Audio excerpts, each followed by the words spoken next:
And on today's show, the performance factor, part 5 of this week's series on the advisor's pathway to freedom with Charter Life underwriter and creator of Cotton Systems, Wayne Cotton.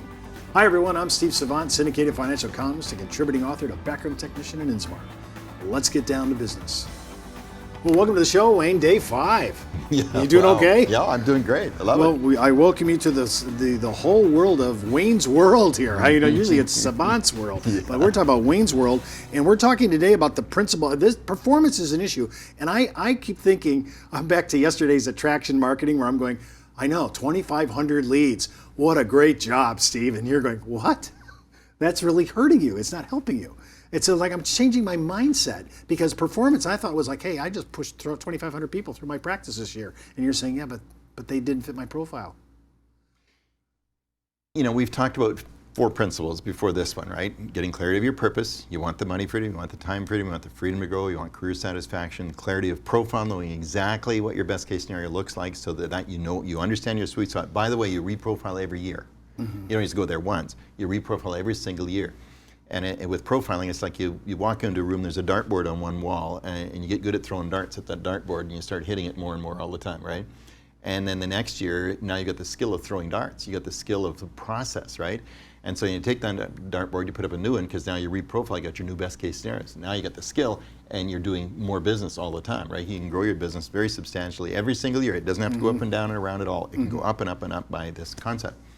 So then the next thing, of course, is your program that you deliver. So that's going to adapt and flow and grow over a period of time. And then you've got your process of knowing your steps. And your process, once you get locked in your process, sure, there'll be some tweaks and adjustments, but your process will be really much the same.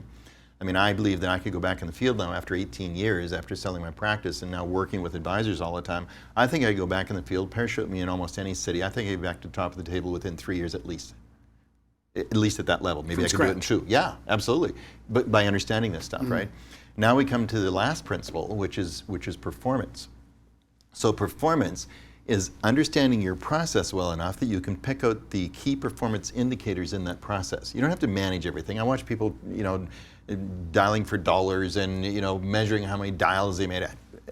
You know what? You drive yourself crazy doing that kind of stuff. You don't need to do that. You look at the key performance indicators, what are the things in my formula, the things in my business process, what's in my business model, because that's really what you've been building here is your business model. So you look at the key factors in your business model to say, okay, what are the drivers in here? So once you identify those drivers, they're the key performance indicators. You need to stay on top of those.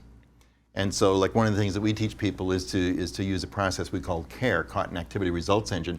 Well, what CARE does is it not only helps measure those key performance indicators, but it also gives diagnostics so that people can see exactly where they can improve or where they're off formula or whatever, so that it becomes very scientific. I've often said, this isn't rocket science, it's cotton science. Mm-hmm.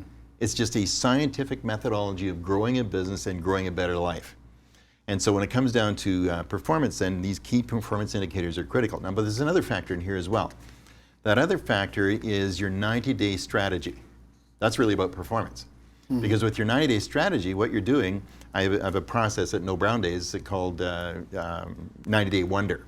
Mm-hmm. And it's about having a wonderful period of time every 90 days for the rest of your life. How do you do that? Well, you got to plan it. And so you take your color-coded calendar, you now fine-tune it for this particular quarter, and then you got a list of no more than 20 projects that you're going to complete in the next quarter. Some of those might be, I'm going to do certain levels of activities. So maybe you want to have a total of 24 opening interviews. Maybe the number as a younger advisor might be 64 or whatever, right? But whatever the number is that applies to your stage and level of growth at the present time. And so you have these, that's a project. And you want to get 100% on that project. So you put that down as a project, and in the next 90 days, you're going to keep looking at this 90-day wonder to see what you want to get accomplished in the next 90 days. That's a part of performance, is being able to say, I wanted 100% of that, I got 100% of that, or I wanted 100% of that, and I only got 42%, et cetera, of knowing where you're breaking down what you're doing. You mentioned something earlier, and that was about some people get choked up about the overhead. Oh yeah, now he's going to delegate, and now we've got to bring in other people, great overhead. My experience has been that for every $30,000 I spent in overhead, I generated another 100. That's been my experience. Mm-hmm. So if I need somebody to help me with something that allows me to focus on what I do best and better than somebody else can do, then I have a problem investing in it. You always got to be careful. You never want your overhead to be more than 35% of your business. Like it should run between 25 and 35% of your business. But assuming that you're within that range, then there's not a problem with bringing other people on board. But the key is when you have your process clear, you can say, okay, your job is going to be steps number 4, 9, 13, 22, and 36. And you make up a job description. You recruit to that job description. So you find people that can do that, right? You say, here, we operate as a tandem team around here. We have a flowing business process. We operate as a tandem team. Your job is these particular steps here. And so somebody's going to hand off something to you. You're going to do that, put it back into the cycle again, and we keep on going. So all you need to know is what you need to do, right? And how to hand it off. So you got your process clear. Now your performance becomes clearer because you got people now who know what they're supposed to be doing in your process. And there's nothing wrong with having some overhead, but you just don't want to get it extreme. When we come back from the break, we're going to talk more about performance because this is a really edgy area that you're addressing right now. We'll be right back in 30 seconds. It's not how much money you make for your clients, it's how much money they get to keep, especially in retirement.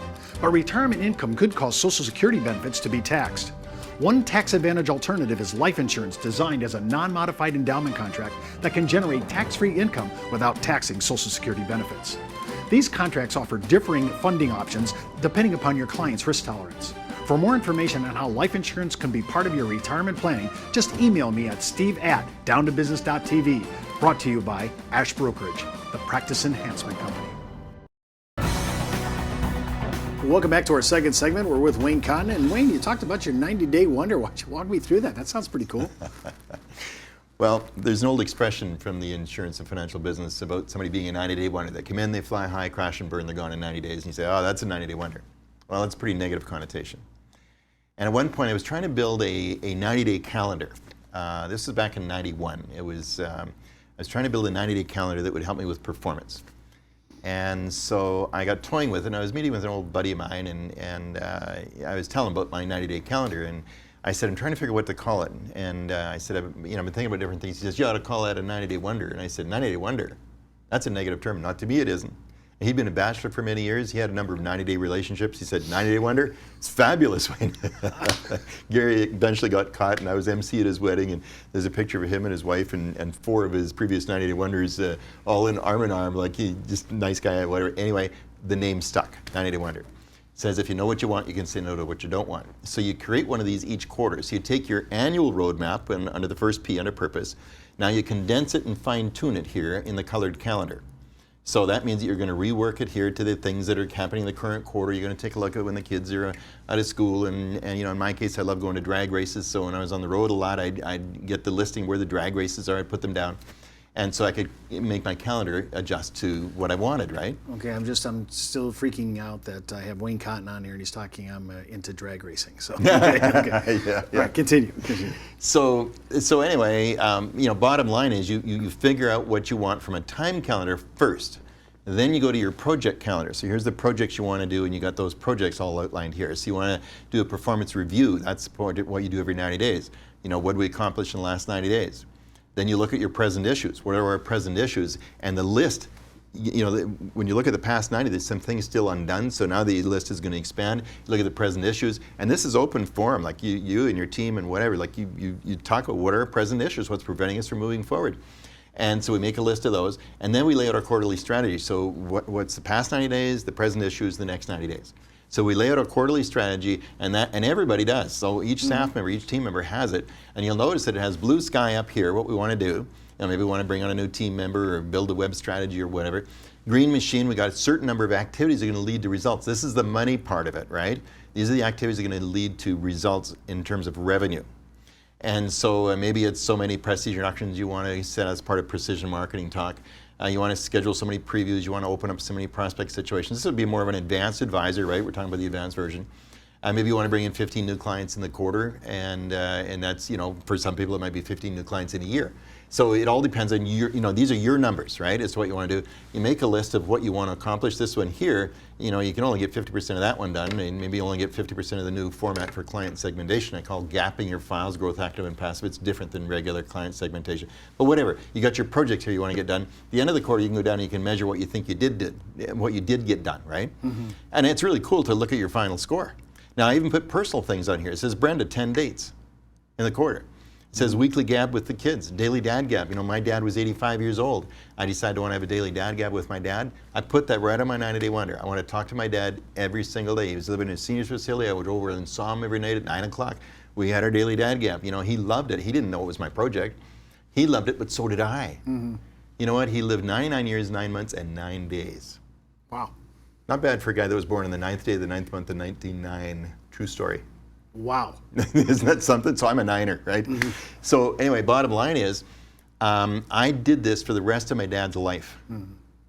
When he passed away, man, I had no regrets whatsoever. I mean, it was phenomenal, the relationship I had with my dad. Why? Because the first time I put it down, it was a project. The second time, it was a habit. The third time, I didn't have to put it down again because it was a ritual. It was built right into my very fabric. Okay, so what you do is you lay out the things here that you want. It might be exercise so many times or whatever, but you got that on, and this drives the train for the next 90 days. As I said before, I used to spend 5 days at the beginning of each quarter with my team working out the strategy for the quarter. Wayne, how long have you been doing this? Since 91. So I mean, we're talking 20-some plus years. A lot of years, yeah. You know, with people that are participating in in a lot of your workshops and so forth, how many of your people, give me some of your veterans, how they've been into this, 10 years, 15 years, how long have they been doing this? Well, I started publishing this right away after probably the second time I did one, I said, okay, I gotta deliver this to people. So the people have been doing this since the early 90s. The annual roadmap, people have been doing that since the early 80s. So I mean, this for consistent. A long time. Yeah. I mean, I could wallpaper a wall that shows my life on one wall in a room. When you're asked by MDRT, top of the table, places to speak in our industry, are these the things they want you to talk about? I've talked about the annual roadmap in 2 main platform presentations at Roundtable. I talked about it in my top of the table session last year, including the 90-day wonder. Yeah, I talk about this stuff because this is so critical. I mean, people, once they get clarity, this is all about clarity. That's what these principles are all about. It's about clarity. It's about clarity of your purpose and your profile, your program, your process, and your performance standards, your KPIs. And once you get clarity of all those things, all of a sudden you can find that you can accomplish so much more. And this isn't like you got to stop and take a major coaching program for 3 years to get ready to get started. It's not like that, okay? It's like, what are we going to do right now? Like these people that came to my 3-day workshop in BC, my goodness, I talked to them all about 12, 13 days later. I said, what have you accomplished so far? Man, they're telling me a list of all the things, the decisions they've made so far. There's a book out now called Essentialism. It's about getting right down to the essence of the matter. And in Essentialism, the guy says, you know, if you can make one decision that's going to prevent you from having to make 500 or 1,000 more because that one decision now is important, wow, think of all the time and energy and effort that saves. For me, is it motorcycling or golf? I made that decision, you know, when I was probably 35 years old. I chose motorcycling, not golf. When I built out our home, I've got a compartment there for 2 golf carts, but there's none in there. You know why? Because I'm now 67. I'm not golfing. I have no desire to golf.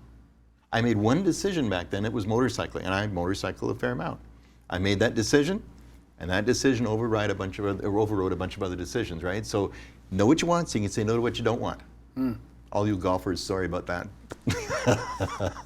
But I think this is really important that, you know, understand exactly what it is that you want. And then all this other stuff, all these emails that come in your inbox, man, you can unsubscribe to tons of stuff that has nothing to do with where you're at. It's just wasting your mental energy and your time. All these marketing campaigns that are coming out all the time and all the things that, I mean, your inbox is jammed all the time. I know that. The worst thing you can do is go into your office in the morning and open up your email. That's the worst thing you can do. Right? Because you're going to spend the next 90 minutes or maybe even 2 hours scouting around, checking this, and on another website, you're doing that. Next thing you're subscribing to something, and now your whole mind is chocked full of stuff. You can't think clearly when you got that going on. Like, you got to get focused. 5 principles of growth: clarity of purpose, profile, program, process, and performance. I'm going to wrap this up with one final thing that people can do. I normally do this in my precision marketing approach online events, right?